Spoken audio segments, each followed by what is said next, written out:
अच्छा, हमने एक साइड स्टार्ट करी है 120 स्क्वायर यार्ड की। आप देख सकते हैं ये हमारा एरिया है। अप्रॉक्स कोई इसमें 14 कॉलम्स आ रहे हैं, ठीक है। अच्छा, इससे सबसे पहले जो हमारा एक प्रोसेस होता है इस कंस्ट्रक्शन में, सबसे पहले हम एक्सकेवेट करते हैं किसी भी एरिया को। हमारी जो कॉलम है, एज़ पर कॉलम हमने कितना डेप्थ में जाना है और कितनी इसकी विड्थ होती है। तो ये हमने अप्रॉक्स कोई 4x4 का खड्डा किया है और खड्डा करने के बाद हमने इसकी सोलिंग करी है। सोलिंग करने के बाद हम इसका सीसी करते हैं, जिसे हम नॉर्मल लैंग्वेज में कच्चा कहते हैं।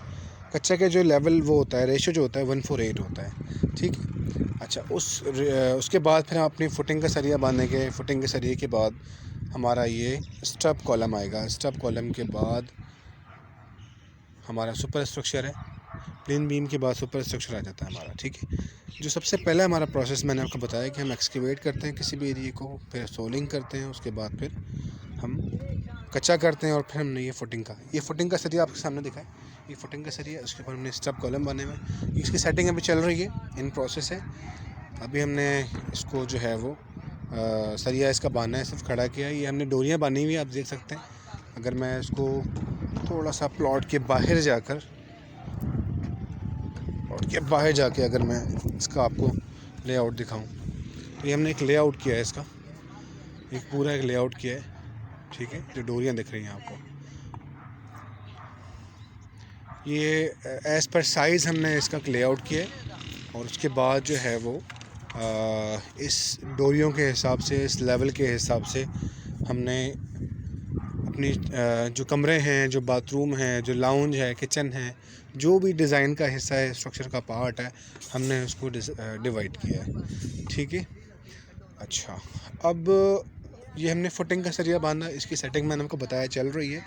और उसके बाद जो है वो ये सुपर स्ट्रक्चर जो स्टब कॉलम हमने बना है। अच्छा, स्टब कॉलम अब इतनी हाइट इसकी इस वजह से है कि हम रोड लेवल से अप्रॉक्स कोई 2.5 से 3 फीट जो है वो हम नीचे हैं, ठीक है। तो इसकी हाइट हमारी प्लेन बीम से भी ऊपर जा रही है। उसकी वजह है कि साथ वाला जो एक प्लॉट बना हुआ है, हमने थोड़ी हाइट ज़्यादा रखी है इसकी, कि हमने इसके जो है वो डॉवल्स वगैरह दिए हैं ऊपर से इसके, ठीक है। ये चीज़ें हैं।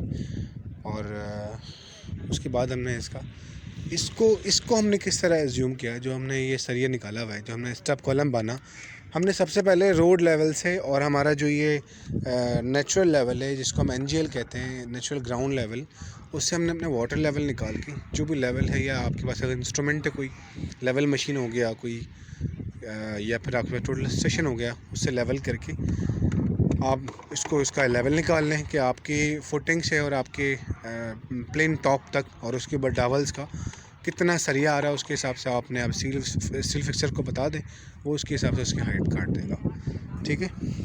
अच्छा, इसमें आप देख सकते हैं कि हमने जो चीज़ें मैंने आपको बताई, जो प्रोसेस मैंने आपको बताया है, इस प्रोसेस के बाद ये हम इसकी फुटिंग्स भरेंगे। इसके फुटिंग्स के बाद फिर हम इसका भरेंगे स्टब कॉलम, ठीक है। अभी तक हमने आपको यही वीडियो बताई है। इससे रेलेवेंट अगर आगे इंशाल्लाह ताला जो चीज़ें हमने आपको बतानी होगी, वो चीज़ें हम आपको बता देंगे इसमें, ठीक है। आप देख लें, ये 7 वाला प्लॉट है, हमने इसको एडजस्ट किया किसी तरह से। अच्छा, डिफरेंट साइड होती हैं, डिफरेंट मामलात होते हैं। तो इसमें यह है कि हमने थोड़ा सा एक्सेस, क्योंकि हमने एक्सकेवेटर से करवाया था। नॉर्मली जब हम हाथ से उसको एक्सकेवेशन कर रहे होते हैं बाय लेबर, तो उसमें ये होता है कि आपके पास एग्जैक्ट एक जगह आती है, मतलब एग्जैक्ट फुटिंग आपके पास जो है वो साइज़ आ जाता है फुटिंग का। लेकिन यहाँ थोड़ा सा साइज़ अने बने एक्सेस इसलिए है क्योंकि हमने ये थोड़ी सी सॉइल हमारी हार्ड थी और हमने इसको एक्सकेवेटर से इसको एक्सकेवेट किया है। तो बेसिकली इसका बकेट ज़ाहिर इतना बड़ा होता है, तो उसके हिसाब से जो भी है बकेट में जो चीज़ें आई हमने वो किया है इसको, ठीक है। तो अब हम इसकी साइडों में शटरिंग लगा के इसको हम पोर कर देंगे इंशाल्लाह। इसकी सेटिंग के बाद आगे इसका नेक्स्ट प्रोसेस क्या है, इंशाल्लाह ताला हम आपको वीडियो बताएंगे अगली वीडियो में।